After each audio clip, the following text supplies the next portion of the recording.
a été arrêté. Ce n'est pas le cas de l'espoir qui se levait à ses côtés. Cet espoir que les balles n'ont pas réussi à détenir résonne par-delà ces contrées. Il s'élève et s'appose dans les cœurs des centaines de milliers d'exilés qui, de Paris à Hong Kong, ont dû fuir la misère que leurs gouvernants généraient. Cet espoir va au-delà.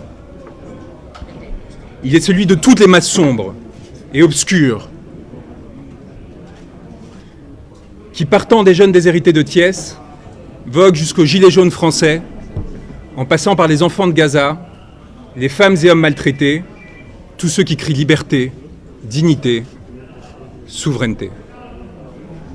Cet espoir, aucune digue et aucun qu'une masse sombre et obscure vous toise, vous et vos décisions d'apparence si fermes et si assurées. Une masse sombre et obscure qui fut celle de vos ancêtres. Qui fut celle qui, en des temps reculés, se leva pour mettre fin au regard clair qui l'esclavagisait et la soumettait.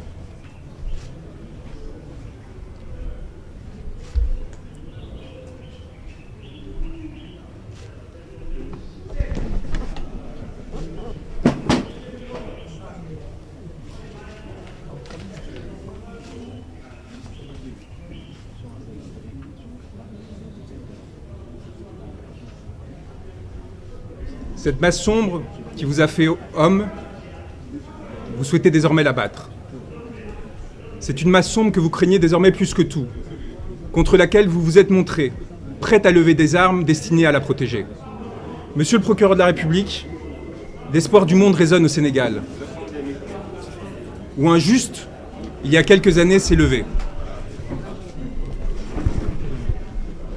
Et si je prends le temps de lire ce texte, c'est parce qu'il est particulièrement important et que les conséquences que ma présence ici peut avoir peuvent être cardinales pour ma vie, pour celle de mon client et de millions de Sénégalais. L'espoir du monde résonne au Sénégal, où un juste, il y a quelques années, s'est levé pour dénoncer la corruption qui affligeait son peuple. Ce peuple l'a accompagné, s'est sacrifié et martyr a donné une leçon au monde. Il a décidé de loger son âme en un corps que vous avez pensé pouvoir arrêter. Cet homme, ce juste qui, entouré d'âmes mortes, avait décidé de se lever, ne saurait être arrêté.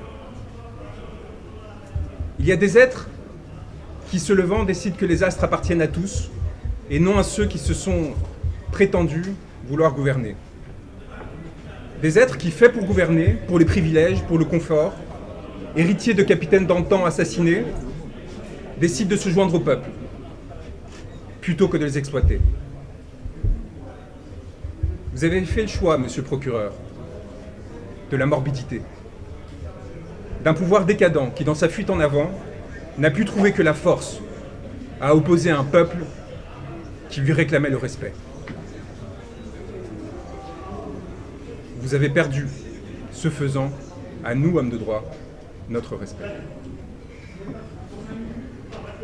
Aujourd'hui, au Sénégal, un pouvoir a pris l'odeur et l'apparence de l'ambition frustrée, de la soumission au néant, qui donne l'impression, éphémèrement, de goûter à l'absolu. Ce pouvoir a fait le choix du cadavre, monsieur le procureur, et vous avez décidé d'y accompagner. En vous attaquant à Ousmane Sonko, vous faites allégeance à la mort, contre ceux qui défendent la vie. Je suis venu vous dire, au nom de cet homme que vous a décidé de faire emprisonner, que nous n'avons pas peur. Que nous avons l'âme tranquille des hommes qui luttent et qui observent sans dédain ni pitié ceux qui s'offrent à la servilité. Je suis venu prêter main forte à ceux qui ont décidé de défier le malheur et la fatalité. À ceux qui ont décidé de tenir droit contre ceux qui les veulent plier.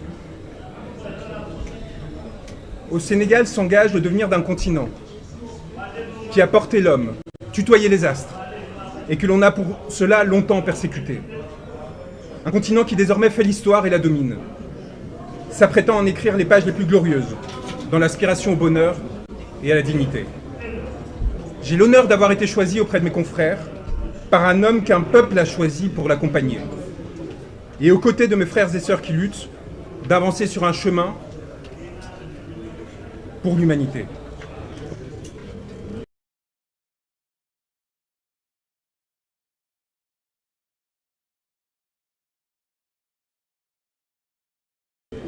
Au Sénégal s'engage mon devenir, puisque vous avez décidé de m'y faire arrêter, signifiant au monde que j'étais recherché. Monsieur le procureur de la République, eh bien me voilà. Je n'ai pas l'âme d'un fugitif. J'ai fait le serment de défendre un homme, Ousmane Sonko, dont le corps charrie les espoirs de tout un peuple. Et vous avez décidé de le faire arrêter, ce corps qui s'est érigé, s'est redressé, et à travers lui, d'arrêter 17 millions de Sénégalais. Vous l'avez espéré à la menace, l'intimidation, la corruption, servile et soumis. Vous n'avez pas supporté que, rehaussant son regard, ce corps et cette âme disent non. Non, je ne céderai pas. Non, je ne me soumettrai pas. Non, je ne me plierai pas. Trop de siècles sont passés, j'aspire désormais à la liberté et à la souveraineté. C'est donc tout naturellement en tant qu'avocat, mais également en tant qu'homme, qui sait ce qu'il doit aux siens, à tous ceux qui luttent, quelle que soit leur origine et leur couleur de peau, que je suis venu me porter à ses côtés. Et c'est donc naturellement que vous m'avez voulu arrêter. Moi, comme d'autres confrères et consoeurs, comme tant de journalistes, comme tant de citoyens. Car vous savez les reconnaître, monsieur le procureur. Les hommes qui, disant non, menacent vos intérêts. Je suis venu vous le dire, monsieur, que vous pouvez arrêter un homme, mais que vous ne pourrez rien contre la vague et le ressac qui viendront par la suite vous frapper. Nous sommes les héritiers et les ancêtres d'une longue lignée d'êtres qui ont ouvert leurs portes et qui ont ouvert toutes les portes aux sœurs et frères qui tremblaient. Plus de 600 Sénégalais demeurent enfermés du fait de leurs idées. Vous pourrez en arrêter 1000 autres, monsieur le procureur. Vous ne pourrez rien contre les champs humains que leurs mots et gestes s'apprêtent à ensemencer. Monsieur le procureur, je suis venu ici à Dakar vous dire que nous serons vos spectres et que plus jamais vous nous échapperez. Dans la nuit, dans le jour, aux côtés de ceux qui successivement se lèveront pour la justice et la vérité, vous nous aurez à vos côtés. Âmes rôdantes, torturées, pillées, assassinées, prêtes à frapper. Je suis venu vous dire, et je finirai là-dessus, qu'il n'y a de tranquillité que pour l'homme libre et pour celui qui à l'homme s'est voué. Les crimes que vous avez commis, messieurs les gouvernants, messieurs les magistrats, messieurs les hauts fonctionnaires, que vous avez autorisés, ordonnés, se sont inscrits dans la chair de l'humanité, imprescriptibles, et reviendront toute votre vie vous hanter. Et nous serons leurs garants, ceux qui s'assureront que plus jamais ces morts, ces blessés ne soient oubliés. Morts ou vivants, arrêtés ou libres, nous viendrons vous susurrer cette parole qui, jusqu'au plus profond de votre intimité, vous laissant trembler, agiter, accabler, prêt à tout pour vous sauver, vous ont amené à l'irréparable. Vous êtes damnés. Votre vie, désormais, est prise entre les raies de la fatalité. Vous êtes la tragédie, et vous rêvez de nous y emporter. Nous demeurerons solaires auprès de nos frères arrêtés, torturés, tués. Nous porterons leur mémoire, leur nom, de Falafleur à Papa Madou Keïta. Nous relayons sans cesse et sans craindre d'eau tomber, sans craindre votre barbarie ni votre sauvagerie, votre obsession du pouvoir et de l'indécence, notre souveraineté et notre liberté.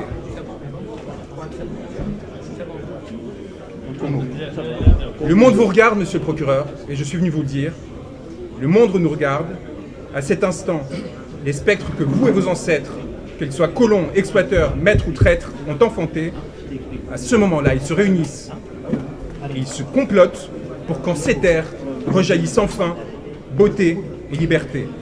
Je tiens à vous remercier d'être présent, d'avoir le courage de votre travail, et je souhaite remercier mes confrères qui, au quotidien, défient les personnes qui atteignent à la souveraineté et à la liberté du peuple sénégalais en leur disant que nous sommes là pour eux et que nous sommes honorés d'être à leur côté. Maître, depuis quand vous êtes revenu au Sénégal?